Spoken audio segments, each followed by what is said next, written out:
Hello students, welcome to our YouTube channel commerce with Kanojia ma'am. Students, आज की जो हमारी वीडियो है वो chapter number 5 placement and induction की पार्ट नंबर 2 वीडियो है, जिसके अंदर हम कवर करेंगे इंडक्शन प्रोग्राम को। तो स्टूडेंट्स, चलिए without getting let let's start today's topic induction. तो फर्स्ट ऑफ इंट्रोडक्शन पढ़ेंगे। इंडक्शन का मीनिंग होता है जो भी नया पर्सन हमारी ऑर्गेनाइजेशन के अंदर आया है उसको हम अपनी ऑर्गेनाइजेशन के रूल्स रेगुलेशन एम्प्लॉयज़ ऑफिसर सबसे क्या करवा रहे हैं, फेमिलियर करवाएंगे, तब उसे इंडक्शन बोलते हैं। ठीक है, तो देखिए introduction. Induction is the process of familiarising a new recruit into the organisation. एक नए रिक्रूट पर्सन को अपने ऑर्गेनाइजेशन से फेमिलराइज कराना। It is considered as last phase of employees recruitment and selection process. ये एक लास्ट फेज है recruitment और सिलेक्शन प्रोसेस का, and first phase of learning and development का। और पहला स्टेज है लर्निंग और डेवलपमेंट का, क्योंकि आप लर्न कर रहे हो अब हमारी ऑर्गेनाइजेशन की पॉलिसीज़, हमारे ऑर्गेनाइजेशन के रूल्स रेगुलेशन, हमारी ऑर्गेनाइजेशन के ऑब्जेक्टिव्स क्या हैं, उन सब के बारे में आप जानोगे आज। यानी कि आप लर्निंग फेज़ का जो है वो फर्स्ट फेज़ है लर्निंग का, ये आपके लिए, ठीक है, नए पर्सन के लिए। तो रिक्रूटमेंट और सिलेक्शन प्रोसेस का लास्ट फेज़ है, but learning and development process का ये फर्स्ट फेज़ है। Induction process familiarises new employee to the organisation. नए पर्सन को ऑर्गेनाइजेशन की क्या क्या चीज़ों के बारे में बताते हैं। इट्स कल्चर, हमारे ऑर्गेनाइजेशन का कल्चर क्या है, उसकी वर्किंग कैसी है, एनवायरनमेंट कैसा है, मैनेजमेंट कैसी है, अदर एम्प्लॉयज़ के बारे में बताएंगे, उनसे मिलवाएंगे आपको। एक्सेप्टेड प्रैक्टिसेस एंड इस परफॉर्मेंस स्टैंडर्ड, उसके एक्सेप्टेड प्रैक्टिसेस कौन कौन सी हैं, उसके परफॉर्मेंस स्टैंडर्ड कौन कौन से हैं जो सेट किए गए हैं। ठीक है, इनवाइस टू द जॉब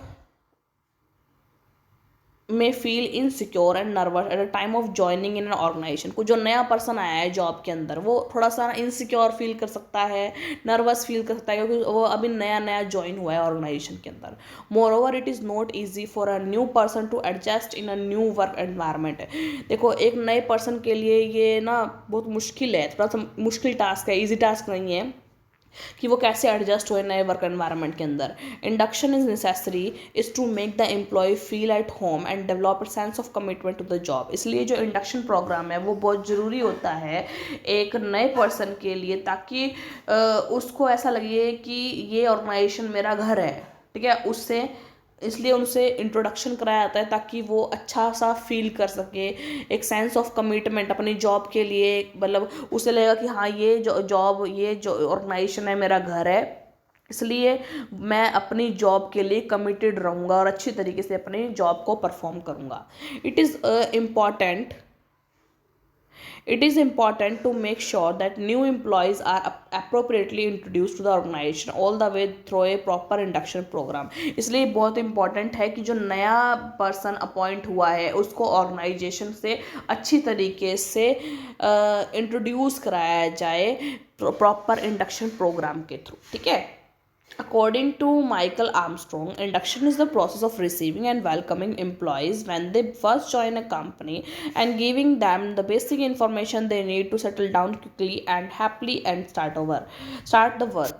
क्या है, देखो इंडक्शन प्रोसेस क्या है, एक नए एम्प्लॉय को रिसीव करना, वेलकम करना अपनी ऑर्गेनाइजेशन के अंदर, उसको अपने ऑर्गेनाइजेशन से इंट्रोड्यूस करवाना ताकि वो अच्छा फील कर सके अपने हमारी ऑर्गेनाइजेशन के अंदर, अपने वर्क को अच्छे से संभाल सके।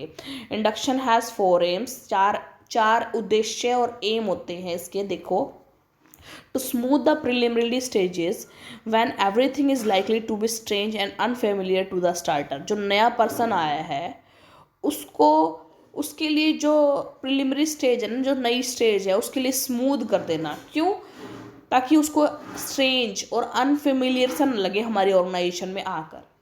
दूसरा, to establish quickly a favourable attitude to the company in the mind of new employee so that he और she is more likely to stay.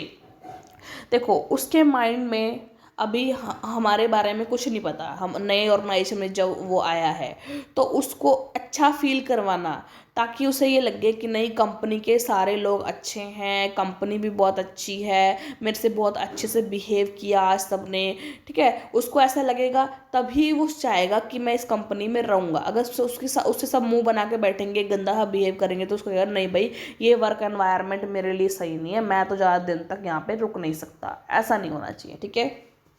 To obtain effective output from the new employees in the shortest possible time, देखो उससे अच्छे से अच्छा output निकलवाने, induction programme इसलिए किया जाता है ताकि उस थोड़े से पीरियड में एक पर्सन से ज़्यादा आउटपुट निकलवाना, और जब ज़्यादा से ज़्यादा आउटपुट आप तभी निकलवा सकते हो जब वो पर्सन आपकी कंपनी को अपनी कंपनी मान के आपके लिए काम करेगा, ठीक है।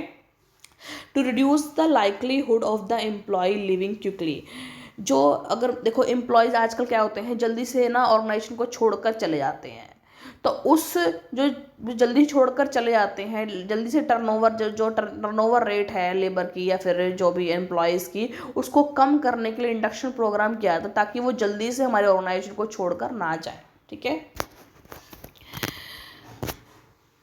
आगे देखो, यहाँ नीचे देखो the purpose of induction programme as mentioned under, तो क्या क्या पर्पज़ है इंडक्शन प्रोग्राम के। फर्स्ट है it opens up two way communication between management and employee, management और एम्प्लॉय के बीच में टू वे कम्युनिकेशन को ये क्या करता है, शुरू करता है।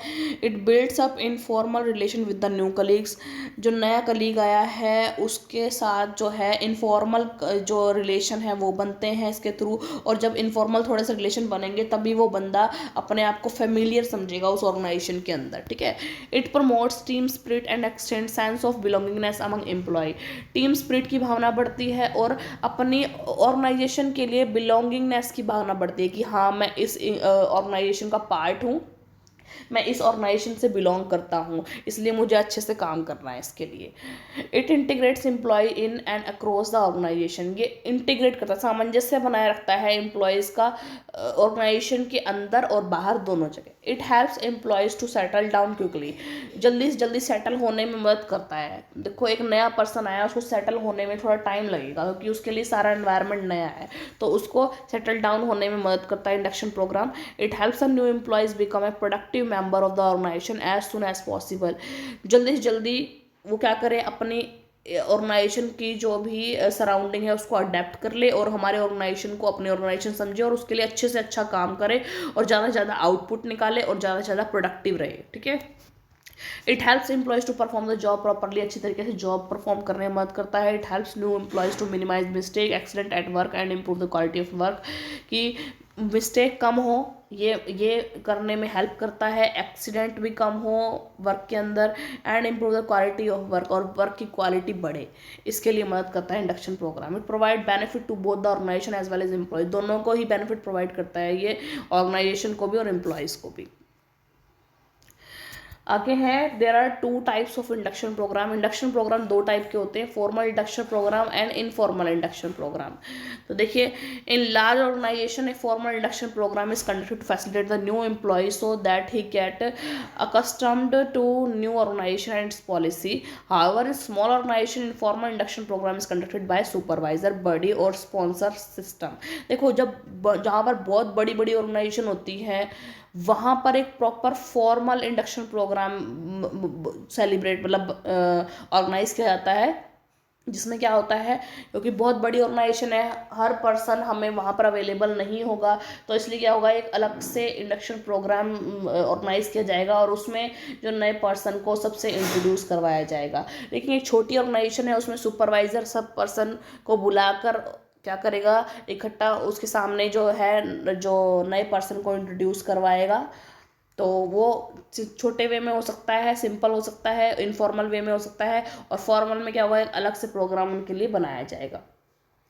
इन small organisation induction of the employees is a challenging task, small organisation में जो एम्प्लॉयज़ का इंडक्शन है वो चैलेंजिंग टास्क है। They have constraint such as time money and return on the investment, वो किसके ऊपर ज़्यादा ध्यान देते हैं, टाइम मनी और रिटर्न ऑन इन्वेस्टमेंट पर। In order to make use of the potential of new employees as well as a well plan induction programme should be executed in all the organisation, जो नया employees है उसके potential को अच्छा use करने के लिए, उसकी जो स्किल्स है, नॉलेज है, उसको अच्छा यूज़ करने के लिए हमें एक अच्छा इंडक्शन प्रोग्राम सेट करना चाहिए, ताकि वो जल्दी से जल्दी हमारी ऑर्गेनाइजेशन में घुल मिल जाए और जल्दी से जल्दी हमें प्रोडक्टिव काम दे। Example of formal induction or onboarding program of Tata Interactive System is given as under। formal induction program दे रखा है। induction program of Tata Interactive System orienting new employees faster। Tata Interactive System TIs offer a 360-degree approach to employees orientation with the ability to easily update employees on boarding programs, making newly hired employees orientation future proof। Tata Interactive Systems ensure that new employees become productive quicker and और जल्दी से जल्दी अपने जो नए persons हैं वो जल्दी जल्दी हमारे ऑर्गेनाइजेशन में क्या हो जाए, घुल मिल जाएं and cost efficiently while scaling up an organization or expansion requirement of workforce। onboarding और induction covers। induction में क्या क्या होता है, पॉलिसीज़, मतलब पॉलिसीज़ के बारे में बताया जाएगा, अपने ऑर्गेनाइजेशन के बिजनेस स्ट्रेटजी के बारे में बताया जाएगा उसको, कैरियर डेवलपमेंट इनिशिएटिव्स किए जाएंगे, एम्प्लॉई बेनिफिट्स बताए जाएंगे उसको, ऑर्गेनाइजेशनल हिस्ट्री बताई जाएगी, हमारा ऑर्गेनाइजेशन ये था हमने इतने टाइम में शुरुआत की, इसको इसने शुरुआत किया, जो भी है मिशन और विज़न क्या होंगे हमारे ऑर्गेनाइजेशन की वो बताया जाएगा, वैल्यूज़ क्या है हमारी ऑर्गेनाइजेशन की है, और एनवायरमेंटल कंसर्न कि हमारी ऑर्गेनाइजेशन एनवायरनमेंट के लिए भी कंसर्न रहती है और एनवायरनमेंट फ्रेंडली होने के लिए ये काम करती है। ठीक है। की बेनिफिट ऑफ इंडक्शन प्रोग्राम। अब इंडक्शन प्रोग्राम क्यों क्या आता है, उससे मेन क्या क्या बेनिफिट होते हैं। फर्स्ट होगा reduce the time employees take to reach competence.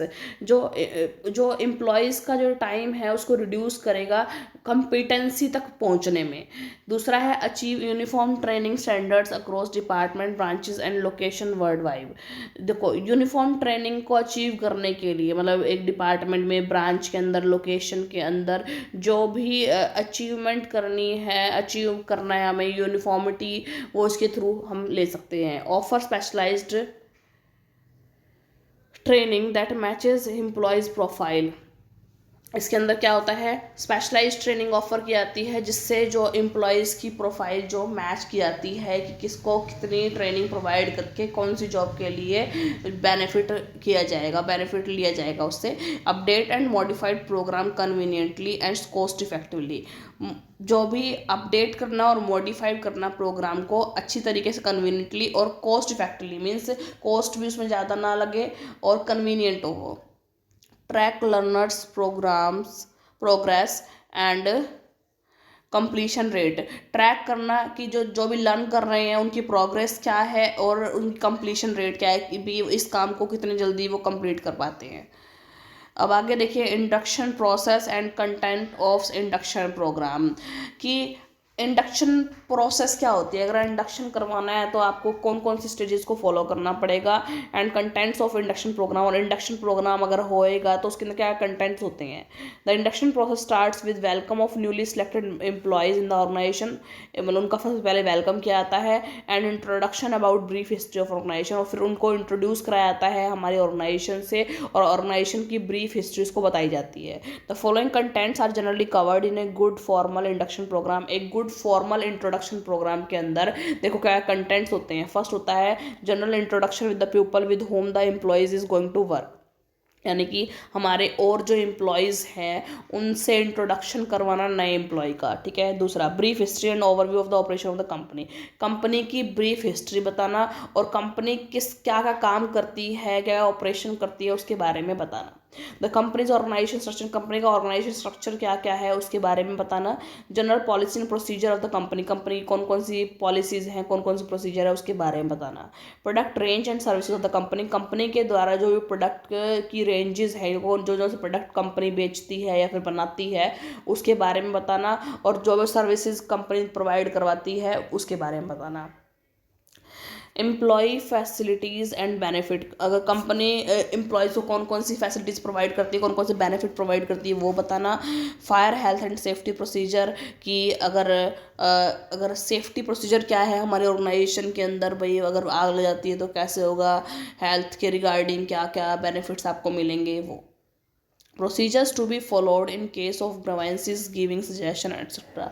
अगर कोई ग्रीवेंसेस हो जाती है ऑर्गेनाइजेशन के साथ आपकी, तो आपकी ग्रीवेंसेस कैसे सेटल डाउन की जाएगी, क्या क्या सजेशंस दिए जाएंगे, वो सब चीज़ें।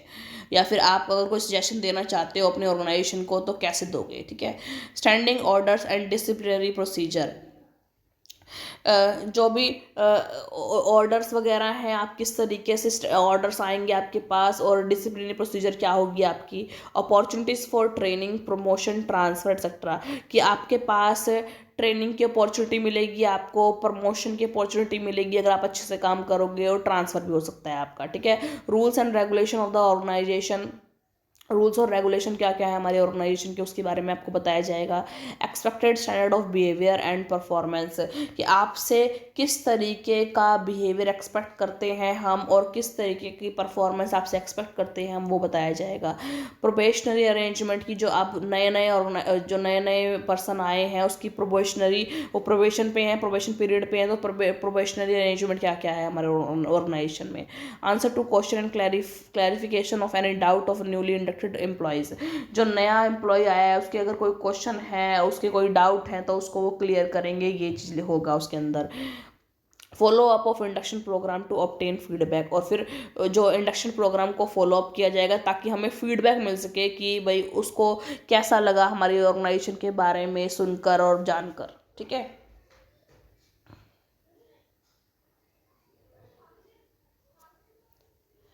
देखो, difference between effective and ineffective induction programme.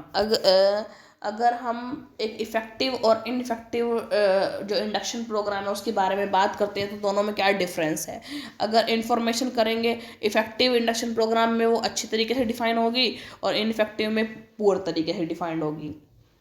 Learning की बात करते हैं, इसमें चांसेस ऑफ लर्निंग हाई होती है, इसमें लो होती है। एट्रीशन की बात होती है, रिड्यूसिंग चांसेस ऑफ एट्रीशन, इसमें increase chance of attrition. Morale, इसमें इंक्रीज होगा, उसमें डिक्रीज होगा। एनर्जेटिक, बूस्टअप एम्प्लॉय को एनर्जी को बूस्टअप करती है, ये नेगेटिव इफेक्ट डालती है। स्ट्रेस एंड एनेक्सिटी, इसमें ये रिड्यूस करती है, ये इंक्रीज करती है। Time spent, less time spent on startup and less wasted of time, कम टाइम स्टार्टअप पे लगता है इसके, और वेस्टेड ऑफ टाइम कम होती है, इसमें वेस्टेड ऑफ टाइम ज़्यादा होती है। कॉस्ट, ये कॉस्ट को रिड्यूस करती है, ये बढ़ाती है कॉस्ट को। Error, less number of human errors, इसमें ज़्यादा ह्यूमन एरर ज़्यादा होती है। टीम स्पिरिट की भावना इसमें इंक्रीज होती है, इसमें कम होती है। इफेक्टिवनेस, ये लेस इफेक्टिव होता है, और ये हाई इफेक्टिव होता है, हाई इफेक्टिवनेस होती है। इफेक्टिवनेस इसके अंदर ज़्यादा आती है, इसके अंदर कम आती है, उल्टा दे रखा है आगे। ओवरऑल इम्पैक्ट इसका पॉजिटिव होता है, इसका नेगेटिव होता है, ठीक है। आगे है attitude, result in favourable attitude of new employee to the organisation, result in negative attitude, इससे फेवरेबल एटीट्यूड आता है नए पीपल के अंदर, नए लोग के अंदर जो भी हमारे ऑर्गेनाइजेशन में आते हैं, इससे नेगेटिव इफेक्ट आता है। इमेज ऑफ कंपनी, गुड और पॉजिटिव इमेज बनती है एक अच्छी इंडक्शन प्रोग्राम से, और इनफेक्टिव प्रोग्राम से पुअर और नेगेटिव इमेज बनती कंपनी की। Losses, less chances of losses to the organisation, is there more chances of losses to the organisation, इसमें कम लॉसेस के चांसेस होते हैं, इसमें ज़्यादा लॉसेस के चांस होते हैं। आगे है strategic choices in induction programme.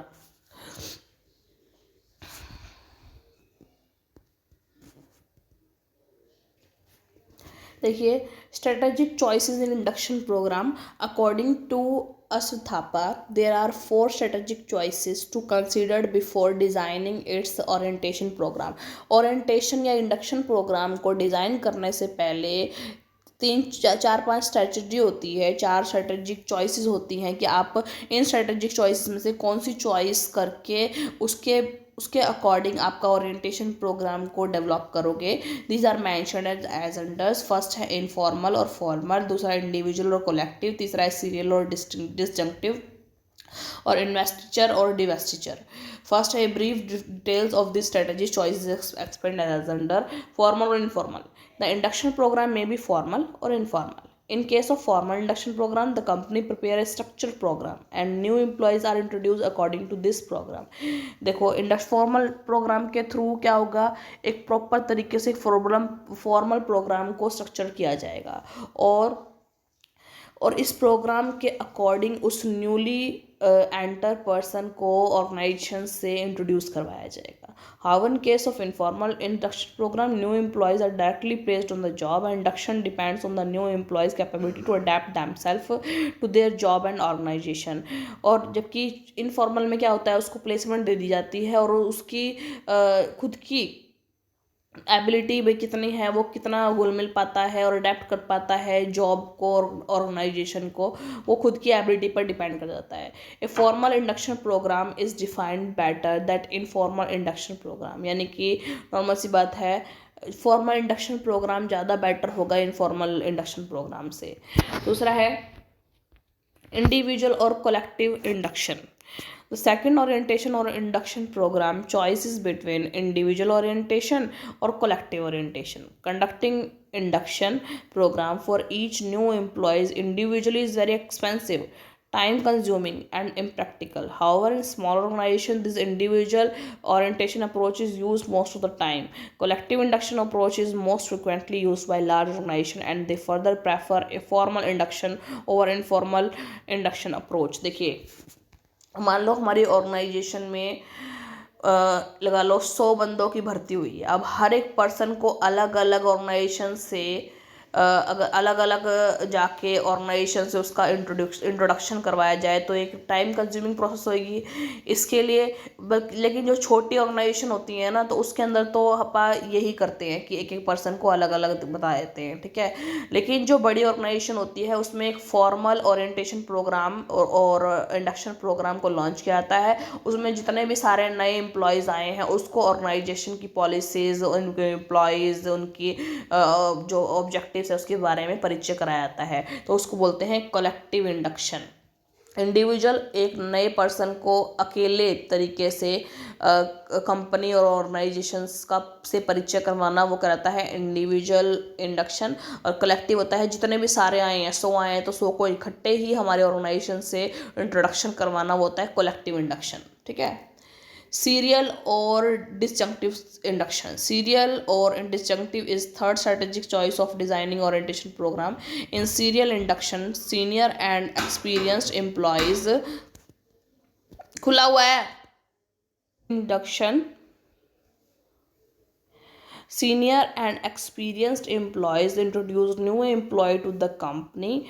Disjunctive approach is used when there is no senior employee in the department organization to introduce new employee. Each approach has its own merits and demerits. Serial approach may be consistent with the company's established tradition and it may be bring resistance to change. Disjunctive culture may bring innovation and fresh ideas but it may be risky. देखिए, serial induction में क्या होता है, जो हमारे top managers होते हैं और जो हमारे सीनियर एम्प्लॉयज़ होते हैं, वो जो नए एम्प्लॉयज़ को इंट्रोड्यूस करवाते हैं हमारे ऑर्गेनाइजेशंस में. और जबकि डिसजंक्टिव इंडक्शन जो स्ट्रेटजी है वो वहाँ अप्लाई होती है जहाँ पर सीनियर जो पर्सन होते हैं, एम्प्लॉय, वो होते ही नहीं है, सीनियर एम्प्लॉयज़ होते ही नहीं है, ठीक है. तो वो होती है डिसजंक्टिव इंडक्शन. आगे है इन्वेस्टिचर और divestiture divestiture induction. It is the fourth and last strategic choice of orientation. In the investor orientation approach, company seeks to approve valuable characteristics of the new employee. Company क्या करती है, company seeks to approve valuable characteristic. Company जो valuable characteristic है नए employee की, उसको approve करती है. In most of organisation top level positions are filled excepting this approach. Most of organisation में जो टॉप लेवल की पोजीशन होती है ना, वो इस प्रोसीजर या इस स्ट्रेटजी को यूज़ करके फिलअप की जाती है, क्योंकि इसके अंदर नए एम्प्लॉय की जो भी हाईली वैल्यूएबल करेक्टरिस्टिक्स है उसको अप्रूव किया जाता है. The new recruit is selected due to his valuable characteristics and he is given freedom in decision making. Decision making करने में उसको freedom मिलती है. In divestiture orientation approach, company prefers to make minor modification in the characteristics of new recruit so as to mold him according to the requirement of the organization. उसमें क्या होता है, company जो नया पर्सन आया है ना, उसकी करेक्टरिस्टिक में थोड़ा सा ना चेंज करती है ताकि उसको मोल्ड किया जा सके जो हमारी ऑर्गेनाइजेशन की जो स्पेसिफिक जॉब है उस पर फिट करने के लिए. This orientation approach is mostly used for introducing new recruit in the field of military organization. जब मिलिट्री ऑर्गेनाइजेशन में किसी पर्सन को रिक्रूटमेंट करना है ना, तो ये वाली जो इंडक्शन स्ट्रेटजी है यूज़ की जाती है। पुलिस एकेडमी में, फुटबॉल एकेडमी में, रिलीजियस कल्ट्स के अंदर अगर किसी को फिलअप करवाना है, मतलब उसकी वैकेंट पोजीशन को भरना है, तो हम इन्वेस्टर और डाइवेस्टर इंडक्शन जो स्ट्रेटजी को यूज़ करते हैं। ठीक है,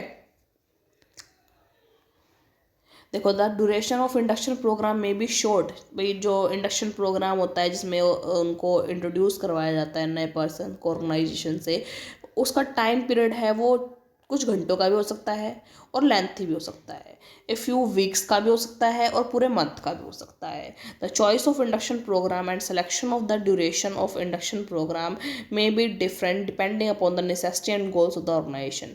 इंडक्शन प्रोग्राम आप क्या यूज़ करोगे, ठीक है, चूज़ करोगे, सेलेक्ट करोगे, उसका ड्यूरेशन कितनी होगी, वो सब चीज़ डिपेंड करता है कि आपकी ऑर्गेनाइजेशन के नेसेसिटीज़ मतलब ज़रूरत कितनी है और आपकी ऑर्गेनाइजेशन के गोल क्या है, उसके ऊपर डिपेंड करता है। ठीक है, आगे है रिस्पॉन्सिबिलिटी ऑफ एम्प्लॉय इंडक्शन, यानी कि इंडक्शन प्रोग्राम जो करवाया जाता है वो किसकी रिस्पॉन्सिबिलिटी होती है।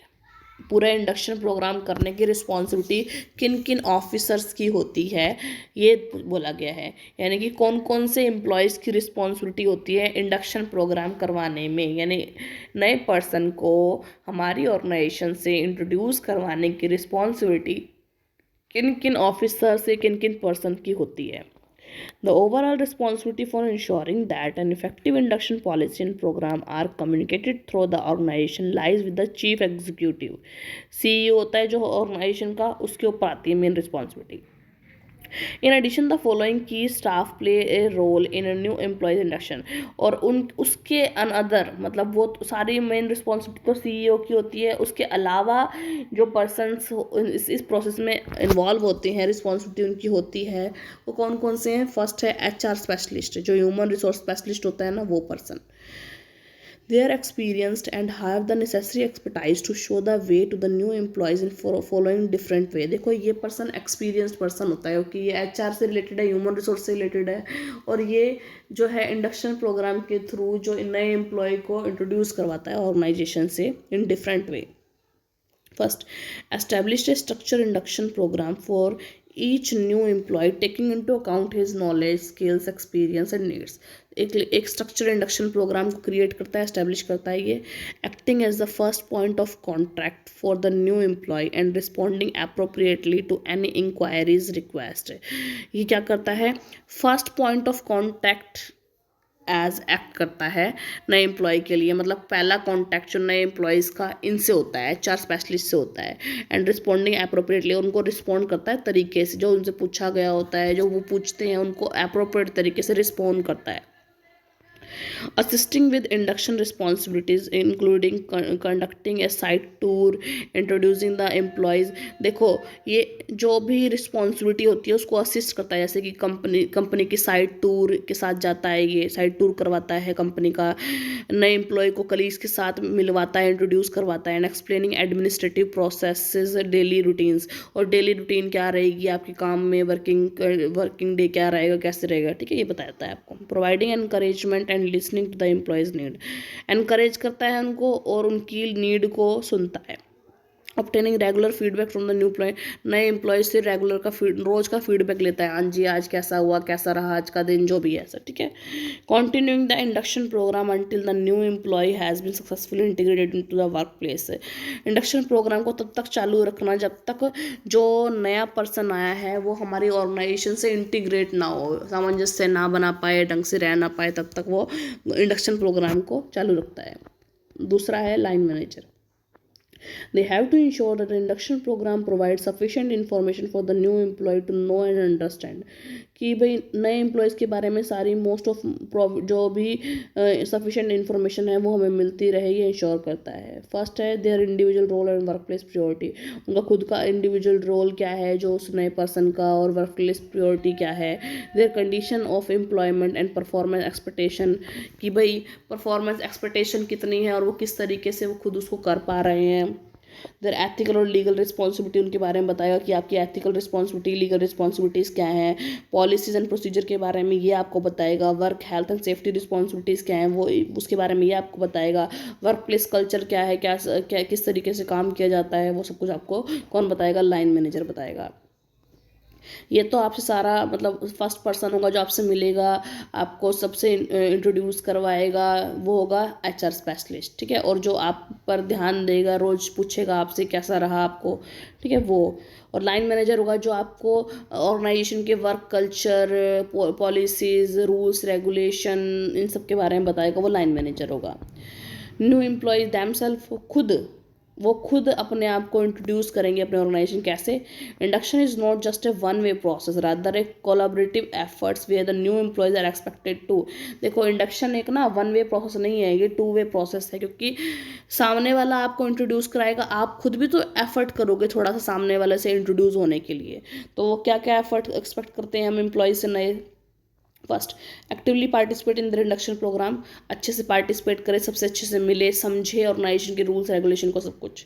Seek assistant and support when ever required, assistant मतलब हमेशा चाहे कि सामने वाला आपको अपने असिस्ट करे, ठीक है, और सपोर्ट चाहो आप जब आपको लगे कि रिक्वायरमेंट है असिस्टेंट की। Establish productive professional relationship with their superior and colleague, अपने सुपीरियर से और अपने कलीग से क्या है, अच्छी प्रोफेशनल रिलेशनशिप आप एस्टैब्लिश करो।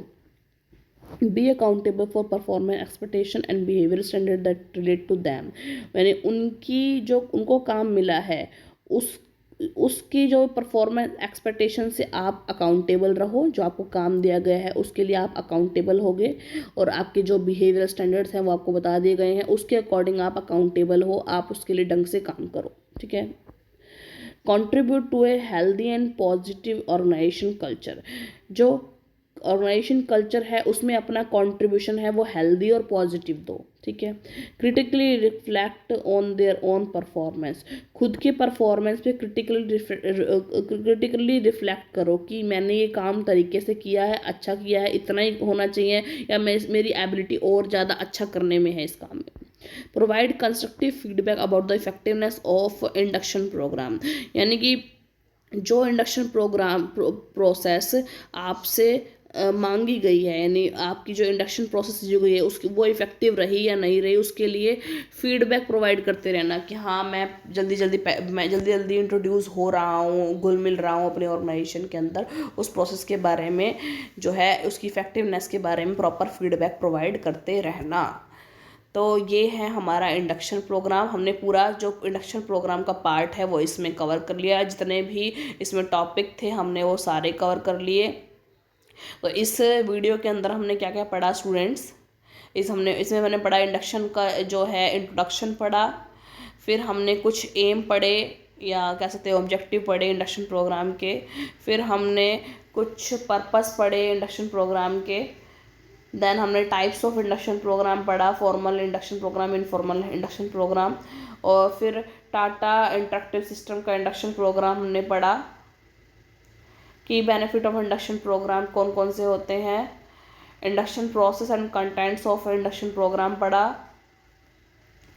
फिर डिफरेंस किया हमने इफेक्टिव और इनफेक्टिव इंडक्शन प्रोग्राम में। देन हमने strategic choices in induction program की, इंडक्शन प्रोग्राम करते हुए कौन कौन से स्ट्रेटेजिक चॉइसेस आपके पास 4 स्ट्रेटेजिक चॉइसेस होती हैं वो हमने पढ़ी। और फिर after that we have discuss about responsibility of employee induction की, क्या क्या रिस्पॉन्सिबिलिटी और किस किस की रिस्पॉन्सिबिलिटीज़ बनती हैं एम्प्लॉय इंडक्शन प्रोग्राम में, ठीक है। तो आई होप स्टूडेंट आपको ये टॉपिक जो है समझ में आया होगा, आपका टॉपिक क्लियर हुआ होगा, आपको पता चल गया होगा इंडक्शन प्रोग्राम क्या होता है। अगर स्टूडेंट आपको वीडियो अच्छी लगी हो, आपको समझ में आई होगा, आपका टॉपिक यहाँ से क्लियर हुआ हो, तो ज़्यादा से ज़्यादा मेरी वीडियो को लाइक कीजिए, शेयर कीजिए, कमेंट्स कीजिए, और ज़्यादा से ज़्यादा मेरे चैनल को सब्सक्राइब कीजिए, commerce with Kanaujia ma'am. Thank you students.